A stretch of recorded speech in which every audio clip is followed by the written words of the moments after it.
Good afternoon students. आज का हमारा टॉपिक है बैलेंसिंग ऑफ अनबैलेंस फोर्सेस, असंतुलित बलों को संतुलित करना। ये टॉपिक बहुत इंपॉर्टेंट है थ्योरी और न्यूमेरिकल पॉइंट ऑफ व्यू से। तो पहले हम लोग इसकी थ्योरी समझेंगे, फिर आज इसके न्यूमेरिकल पढ़ेंगे। जैसा कि हम जानते हैं कोई भी संरचना या कोई भी स्ट्रक्चर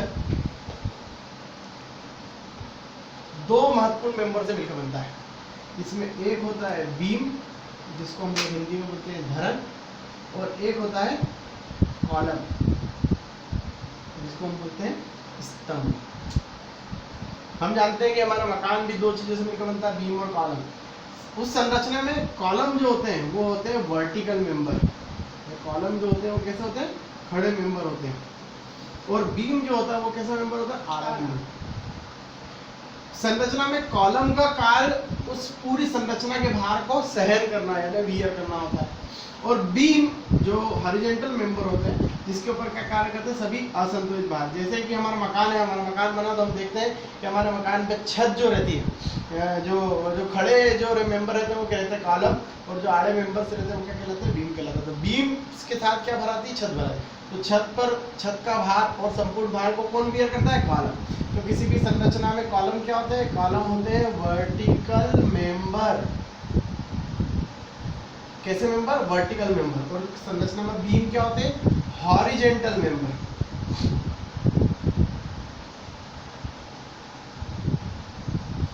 वर्टिकल मेंबर कॉलम का कार्य क्या होता है? वो संरचना के संपूर्ण भार को बियर करता है, और बीम यानी धरन पे क्या करते हैं?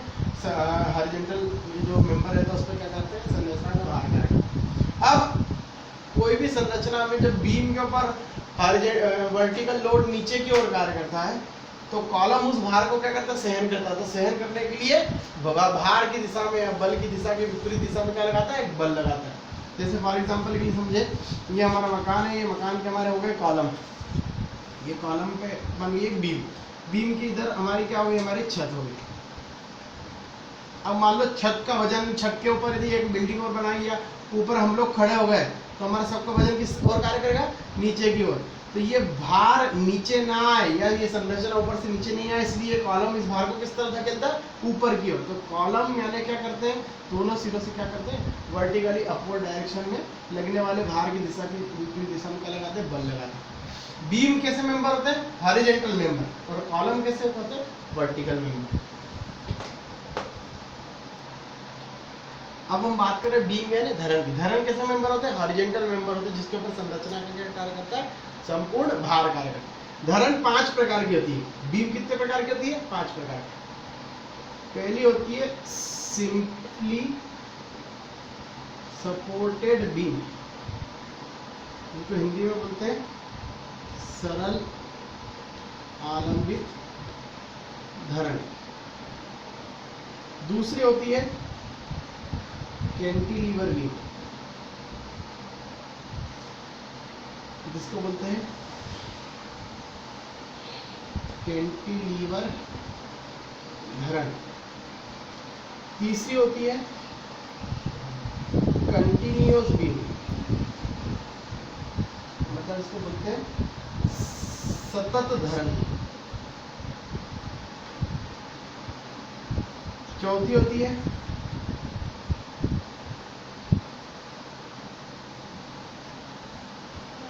फिक्स्ड बीम, जिसको बोलते हैं आबद्ध धरन। और पांचवी होती है हमारी बाहर निकली धरन, जिसको बोलते हैं हम लोग ओवरहैंगिंग बीम। 5 प्रकार की धरन होती है। सिंपली सपोर्टेड बीम, सरल आलंबित धरन, कैंटिलीवर बीम, कैंटिलीवर धरन, कंटिन्यूअस बीम, सतत धरन, फिक्स्ड बीम यानी आबद्ध धरन, बाहर निकली बीम यानी ओवरहैंगिंग। अभी अप्लाइड मैकेनिक्स के हिसाब से हमें केवल ये 2 प्रकार की बीम अभी मालूम होना चाहिए, बाकी हम लोग स्ट्रेंथ ऑफ मटेरियल सब्जेक्ट में आगे पढ़ेंगे। सिंपली सपोर्टेड बीम पहले समझते क्या होती है। बीम समझना बहुत जरूरी, तभी हम लोग न्यूमेरिकल्स के कर पाएंगे। सिंपली सपोर्टेड बीम क्या होती है? कि सिंपली सपोर्टेड बीम ऐसी बीम होती है जिसके दोनों सिरों पर 2 कॉलम होते हैं। सिंपली सपोर्टेड बीम ऐसी बीम होती है जिसके दोनों सिरों पर क्या होते हैं? 2 कॉलम। जो नॉर्मल जो बीम होती है वो क्या कहलाती है? Simply supported beam. ऐसी बीम जिसके दोनों सिरों पर दो क्या होते हैं, कॉलम। ऐसी बीम जिसके दोनों सिरों पर क्या होते हैं, दो कॉलम, वो कहलाती है सिंपली सपोर्टेड बीम। जो नॉर्मली घरों में यूज होती है वो कहलाती है सिंपली सपोर्टेड बीम। दूसरी बीम आती है कैंटिलीवर बीम। कैंटिलीवर बीम ऐसी बीम होती है जिसमें कॉलम नहीं होते, इसमें क्या होता है, एक सिरा फिक्स रहता है और दूसरा सिरा क्या रहता है, फ्री रहता है। इस बीम में हम देखेंगे कि इस बीम के नीचे दोनों तरफ सपोर्ट के लिए दो कॉलम लगा है, लेकिन यहाँ पर ऐसा नहीं, यहाँ पर केवल बीम है और बीम को एक दीवार में कब्जेदार तरीके से क्या हुआ, पकड़े हुए फिक्स किया होता है। कैंटिलीवर बीम ऐसी बीम होती है जिसका एक सिरा फिक्स रहता है तो दूसरा एंड क्या रहता है। सतत धरण, नॉर्मली जैसे एक बीम होती 10 फीट साइज की, अब मान लो कोई 20 फीट साइज की बीम बनाना है तो क्या करते हैं, पहले 10 फीट की बीम बनाई तो वहाँ पर कितने कॉलम हो गए, दो कॉलम। अब उसी को कंटिन्यू 10 फीट और कर दिया तो एक कॉलम, तो दो या दो से अधिक धरण मिलकर क्या बनती है, सतत धरण। ये भी हमारे काम का नहीं, चाहो तो आप केवल सीख लो, लेकिन अभी हमारे कोई काम नहीं है। फिक्स बीम ऐसी बीम होती है जिसके दोनों सिरे क्या होते हैं, फिक्स होते हैं, दोनों सिरे कैसे होते हैं, फिक्स होते हैं। और बाहर निकली धरण ऐसी धरण होती है कि जिसका या तो एक सिरा या तो दोनों सिरा दो कॉलम से क्या रहते हैं, बाहर रहते हैं। ये 5 प्रकार की बीम होती है जिसमें सबसे जरूरी है हमको केवल अभी ये 2 प्रकार से, ठीक है। तो सिंपली सपोर्टेड बीम ऐसी बीम होती है सिंपल टाइप की होती है जिसमें दोनों सिरों पर दो क्या होते हैं, कॉलम, मतलब दो कॉलम और दो कॉलम के सपोर्ट में बीम, नॉर्मली घरों में ये बीम यूज करते हैं। तो ये होती है 5 प्रकार की बीम। इसमें सबसे जरूरी अभी न्यूमेरिकल के हिसाब से हमको केवल एक मालूम होना चाहिए, simply supported beam. Simply supported beam मतलब जिसमें बीम के दोनों सिरों पर दो क्या होंगे, कॉलम, कोई भी किसी प्रकार का इसमें सपोर्ट एक्स्ट्रा नहीं होगा, इसके दोनों सिरों पर दो क्या रहते हैं, कॉलम। तो ये होती है सिंपली सपोर्टेड बीम। हो गया। तो स्टूडेंट हमारे काम के लिए अभी केवल एक ही प्रकार की बीम है, सिंपली सपोर्टेड बीम, सरल आलंबित धरण, ऐसी धरण जिसके दोनों सिरों पर दो क्या होते हैं, कॉलम होते हैं। ये कॉलम क्या होता है, जैसे बीम है, बीम के ऊपर मान लो कोई लोड कार्य करेगा तो वो बीम को किस तरफ धकेलेगा, नीचे की ओर। तो ये बीम और लगने वाला लोड नीचे ना आए, इसके लिए दोनों सिरों पर दो सपोर्ट के लिए हम लोग क्या लगाते हैं, कॉलम लगाते हैं। ये कॉलम को तीर के निशान से इसलिए दर्शाया है क्योंकि ये कॉलम क्या करते हैं, ये कॉलम बीम और ये भार नीचे ना आए उसके सपोर्ट करने के लिए दोनों सिरों से विपरीत दिशा में ऊपर की ओर बल लगाते हैं। चूंकि ये जो बल लगा रहे हैं ये क्रिया के विपरीत लगा रहे हैं, इसलिए इन दोनों कॉलम पर लगने वाले बल को क्या बोलते हैं हम लोग, प्रतिक्रिया बल, यानी इसको इंग्लिश में हम लोग बोलते हैं रिएक्शन फोर्स।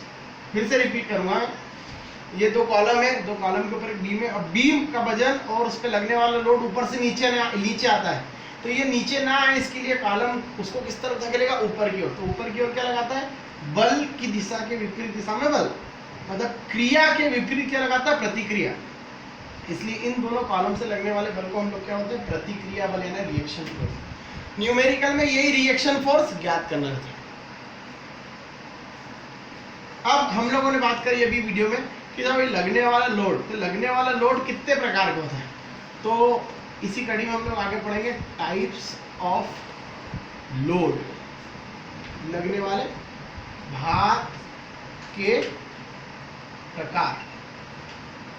तो भार 3 प्रकार के होते हैं, एक है पॉइंट लोड है जिसको बोलते हैं बिंदु भार, एक है यूनिफॉर्मली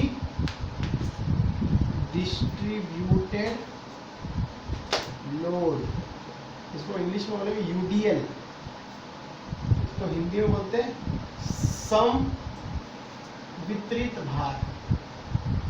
और ये तीसरा अभी हमारे कोई काम का नहीं है लेकिन पढ़ लेंगे फिर भी, यूनिफॉर्मली वेरिंग लोड, इसको बोलते हैं एक समान बढ़ता हुआ भार, इसको हिंदी में बोलते हैं, इंग्लिश में बोलते हैं यूवीएल। ये 2 प्रकार भी हमारे काम पे। सबसे पहले आप बात कर रहे हैं बिंदु भार। बिंदु भार नाम से समझ में आ रहा है कि ऐसा भार जो केवल एक बिंदु पे कार्य करता है उसको हम कहते हैं बिंदु भार। जैसे हमारा बीम और ये हमारा कॉलम है, तो मान लो कोई लोड एक बिंदु विशेष पर लग रहा है, मान लो 5 किलोमीटर का लोड हो गया या 10 किलो, तो ये भार का कहलाएगा बिंदु भार, इसका प्रभाव केवल इस बिंदु पर रहेगा। दूसरा होता है यूडीएल, यूडीएल मतलब समवितरित भार, ये भार बिंदु पे नहीं लगता, ये भार कुछ दूरी पे लगता है। ये भार क्या लगता है, जैसे मान लो ये मीटर, कितने मीटर की दूरी होगी, जैसे 2 मीटर की दूरी पे, तो ये यूडीएल जो होगा वो 2 मीटर की दूरी में कार्य कर रहा है और इसका मान जैसे मान लिया हमने 5 किलो न्यूटन प्रति मीटर। अब ये जो बिंदु भार है एक ही पॉइंट पे लग रहा है तो इसका मान कितना है, 5 किलो न्यूटन। लेकिन ये यूडीएल जो है जो 2 मीटर में कार्य कर रहा है जिसका मान है 5 किलो न्यूटन प्रति मीटर, मतलब 1 मीटर में कितना है, 5 किलो न्यूटन। तो कितने में कार्य कर रहा है, 2 मीटर, मतलब 5 गुणित 2 मतलब कितना हो जाएगा, कहने का मतलब यूडीएल जितनी दूरी में कार्य करता है उतनी दूरी का उसमें गुणा करना पड़ता है, क्योंकि यूडीएल क्या करता है, कुछ दूरी पे कार्य कर रहा है, 2 मीटर की दूरी में कार्य करता है और इसका मान क्या है, 5 किलो न्यूटन प्रति मीटर, मतलब 1 मीटर में कितना, 5, तो 2 मीटर में कितना, 10। जितनी भी दूरी में यूडीएल कार्य करता है उतनी दूरी का उसमें क्या करना पड़ता है, इंटू करना पड़ता है। ये ध्यान रखेंगे, सबसे इंपॉर्टेंट न्यूमेरिकल में यही दो चीजें, पॉइंट लोड यानी बिंदु भार, जो एक बिंदु पे लगेगा उसका जो भी मान होगा वही को इसका प्रभाव होगा, और यूडीएल यूनिफॉर्मली डिस्ट्रीब्यूटेड लोड समवितरित भार, जो जितनी दूरी में कार्य करेगा उतनी दूरी का उसमें क्या करना पड़ेगा, इंटू करना पड़ेगा। तो 5 गुणित 2 बराबर 10। ये 3 प्रकार के भार। यूवीएल भी हम केवल सुन ले, समझ लें कि यूवीएल एक समान बढ़ता हुआ भार कैसा रहता है, बढ़ता हुआ भार, क्योंकि यूडीएल का प्रभाव हर दूरी में एक बराबर रहता है। जैसे 5 किलो न्यूटन प्रति मीटर, तो कितने मीटर में कार्य कर रहा है, 2 मीटर में, तो पहले में भी 5 है, दूसरे में भी 5 है। लेकिन यूवीएल में ऐसा नहीं रहता, उसमें बढ़ता रहता है। कैसे, जैसे मान लो 3 मीटर की दूरी में कार्य कर रहा है, कितने मीटर में कार्य कर रहा है, 3 मीटर, ये यूवीएल ऐसा बनता है। अब मान लो इसका प्रभाव यदि 5 किलो न्यूटन प्रति मीटर है, तो 3 मीटर में कार्य कर, तो पहले मीटर में 5 होगा, दूसरे मीटर में कितने, 2 मीटर में मतलब 5 दूनी 10 हो जाएगा, और तीसरे में 3 मीटर मतलब 5 किए 15, बढ़ता रहेगा। ये भी कोई काम का नहीं है, हमारे काम का ये दो है, बिंदु भार और समवितरित भार। बिंदु भार मतलब एक बिंदु पे कार्य करेगा, और समवितरित भार मतलब जो कुछ दूरी पे कार्य करेगा, जितनी दूरी पे कार्य करेगा उतनी दूरी का उसमें इनटू करना पड़ेगा। तो स्टूडेंट आज हम एक न्यूमेरिकल पढ़ेंगे, उसमें क्वेश्चन है, एक सरल आलम्बित धरन simply supported beam A B जिसकी लंबाई कितनी है, 8 मीटर, जिस पर 3 बिंदु भार 3 kilo Newton, 4 kilo Newton, 5 Newton के सिरे ए से 2 मीटर की दूरी पर कार्यरत है। तो सिरों पर प्रतिक्रिया बल यानी रिएक्शन फोर्स ज्ञात कीजिए। न्यूमेरिकल है, एक सरल आलम्बित धरन simply supported beam A B जिसकी लंबाई यानी स्पान बोलते हैं इसको इंग्लिश में, 8 मीटर है, जिस पर 3 बिंदु भार 3 kilo Newton, 4 kilo Newton, 5 kilo Newton के सिरे ए से 2 मीटर की दूरी पर कार्यरत है। तो सिरों पर प्रतिक्रिया बल यानी रिएक्शन फोर्स ज्ञात कीजिए। ये न्यूमेरिकल है हमारा, इसको इसमें हमको रिएक्शन फोर्स निकालना। हमारा न्यूमेरिकल एक simply supported beam A B जिसकी लंबाई 8 मीटर है। इसको डायग्राम से हम बनाते चलेंगे। कैसे बनाते चलेंगे कि एक सिंपली सपोर्टेड बीम हो गई ए बी, इसकी लंबाई कितनी दी है, 8 मीटर दी। अब चूंकि सिंपली सपोर्टेड बीम है तो दोनों सिरों पर दो क्या होंगे, 2 कॉलम होंगे। ये सिंपली सपोर्टेड बीम है जिसकी लंबाई कितनी दी, 8 मीटर, जिसके दोनों सिरों पर 2 क्या होगा, 2 कॉलम। अब इसमें 3 बिंदु भार लग रहे हैं, 3 kilo Newton, 4 kilo Newton, 5 kilo Newton, और उनकी पोजीशन क्या है कि तीनों सिरे ए से 2-2 मीटर की दूरी पर लग रहे हैं। मतलब ए सिरे के 2 मीटर पर पहला बल, ए उसके 2 मीटर पर दूसरा बल, और उससे 2 मीटर पर तीसरा बल, जो कि कितने के, 3 किलो न्यूटन, 4 किलो न्यूटन के और 5। एक simply supported beam A B जिसकी टोटल लंबाई कितनी होगी, 8 मीटर, जिस पर 3 बिंदु भार 2-2 मीटर की दूरी पर लग रहे हैं। मतलब हर दूरी कितनी है, 2 मीटर, 2 मीटर, 2 मीटर की दूरी पर सिरे से कार्य करें। कितने बिंदु भार कार्य करें, 3 बिंदु। तो हमको रिएक्शन फोर्स मतलब प्रतिक्रिया बल ज्ञात करना है। प्रतिक्रिया बल कहाँ पर होंगे, दोनों कॉलम पे होंगे। पहले कॉलम ए पे प्रतिक्रिया यानी रिएक्शन फोर्स को बोलेंगे हम आर ए, और कॉलम बी पे प्रतिक्रिया बल इसको बोलेंगे आर बी। तो आर ए और आर बी 2 प्रतिक्रिया बल हमको ज्ञात करना है। तो अभी हम चित्र में देख रहे हैं, पास में चित्र में हम देख रहे हैं कि टोटल नंबर ऑफ फोर्स कितने हो गए, 5 हो गए। 1 2 3 तो ये बल हो गए, और 2 प्रतिक्रिया बल हो गए, मतलब टोटल फोर्स कितने हो गए, 5 फोर्स। तो सबसे पहले क्या करेंगे, सबसे पहले सर्वप्रथम सभी बलों का बीजगणितीय योग ज्ञात करें। बीजगणितीय योग ज्ञात कर संतुलित रखने पर, मतलब जितने भी बल लग रहे हैं ए से बी की ओर सभी को जोड़ेंगे और संतुलित रखने पर मतलब इक्वल टू क्या करेंगे, 0। बस रखते समय ध्यान रखिए कि जो बल ऊपर से नीचे आएगा उसको लेंगे माइनस, और जो बल नीचे से ऊपर जाएगा उसको लेंगे प्लस। जो ऊपर से नीचे आ रहा है उसको माइनस, जो नीचे से ऊपर जा रहा है उसको। जितने भी बल लग रहे हैं ए से बी की ओर सभी को जोड़ेंगे और ऊपर से नीचे वाले को माइनस लेंगे, नीचे से ऊपर वाले को प्लस लेंगे।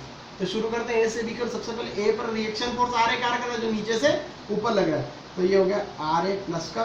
फिर अगला फोर्स कितने का, 3 किलो न्यूटन का, जो कि ऊपर से नीचे लग रहा है, तो ये हो गया -3। फिर 4 का भी -3, फिर 5 का भी -5, लेकिन फिर आखिरी बल आर बी नीचे से ऊपर लग रहा है तो प्लस आर बी, और संतुलित रखने पर मतलब इक्विलिब्रियम में मतलब इक्वल टू 0। हमने क्या किया, सबसे पहले सभी पांचों बलों का बीजगणितीय योग निकाला। बीजगणितीय योग में क्या ध्यान रखा हमने, जो ऊपर से नीचे लगे उसको माइनस और जो नीचे से ऊपर लगे उसको प्लस। अब इसको सॉल्व कर लेते हैं, तो ये आर हो जाएगा, ये -3 -4 7, 7 5 12, मतलब -12 प्लस आर बी बराबर 0। ये -12 उधर जाकर क्या हो जाएगा, प्लस का, तो R A plus R B बराबर कितना होगा, 12। इसको नाम दे दिया समीकरण क्रमांक 1।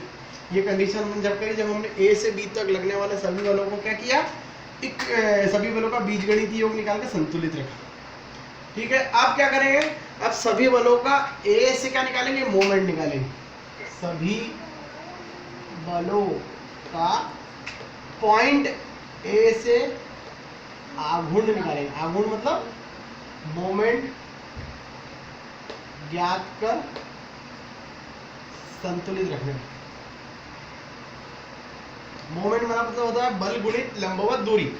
बल और दूरी किस पॉइंट से निकालना हमको, ए पॉइंट से निकालना। अब इसमें भी प्लस माइनस का कॉन्सेप्ट रहेगा, तो कैसा रहेगा कि जैसे मान लो हमारा ये ए पॉइंट है, तो ए पॉइंट के इधर जितने भी बल ऊपर से नीचे लगेंगे वो प्लस रहेंगे, और जो नीचे से लगेंगे वो क्या रहेंगे, माइनस के। ए पॉइंट के उधर की बात कर रहे हैं, जितने भी बल ऊपर से नीचे लगेंगे प्लस के और नीचे से ऊपर लगेंगे माइनस के। अब 5 बल है, पांचों बलों का मोमेंट किससे निकालना हमको, ए से निकालना, मतलब दूरी किससे निकालना हमको, ए से निकालना। चलो सबसे पहला बल है आर ए, इसकी ए से दूरी कितनी है, 0, तो पहला बल क्या हो गया, आर ए इंटू 0। अब 0 में किसी भी चीज का इंटू करोगे तो 0 आ जाएगा, और 0 प्लस का माइनस का कोई फर्क नहीं पड़ता है। अगला बल कौन सा है, 3 किलो न्यूटन का, जिसकी ए से दूरी कितनी है, 2 मीटर, तो क्या हो जाएगा 3 गुणित 2, क्योंकि दूरी किससे निकालना हमको, ए से निकालना, तो 3 हमने लिखा है ना यहाँ पर पॉइंट ए के सापेक्ष, तो 3 गुणित 2।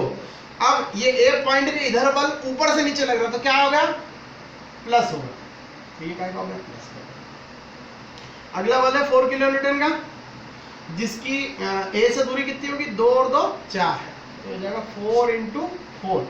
ऊपर से नीचे लग रहा है पॉइंट का उधर, तो प्लस का होगा।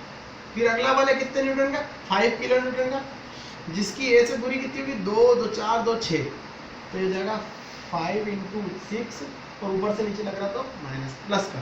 अब आखिरी बल बचा आरबी, जो कि नीचे से ऊपर लग रहा है, तो उसको क्या करेगा, माइनस का, तो ये हो गया आरबी, और उसकी ए से दूरी कितनी होगी, टोटल डिस्टेंस इंटू 8 बराबर 0। इस प्रकार क्या किया हमने, सभी बलों का ए के सापेक्ष मोमेंट निकाला पॉइंट ए के साथ। सॉल्व करेंगे तो ये हो गया 0, ये हो गया 6, ये हो गया 4 4 16, ये 5 6 30, माइनस 8 आरबी बराबर 0।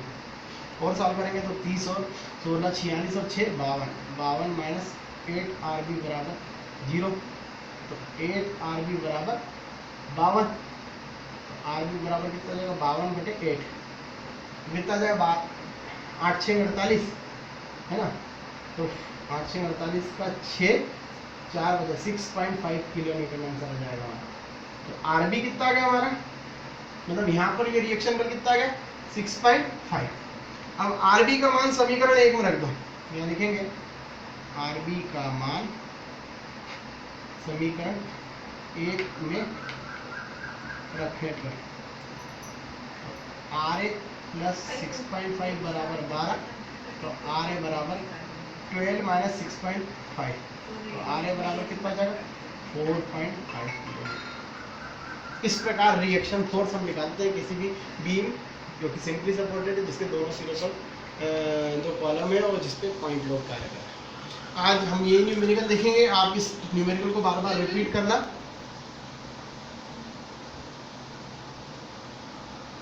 और 5.5 आएगा।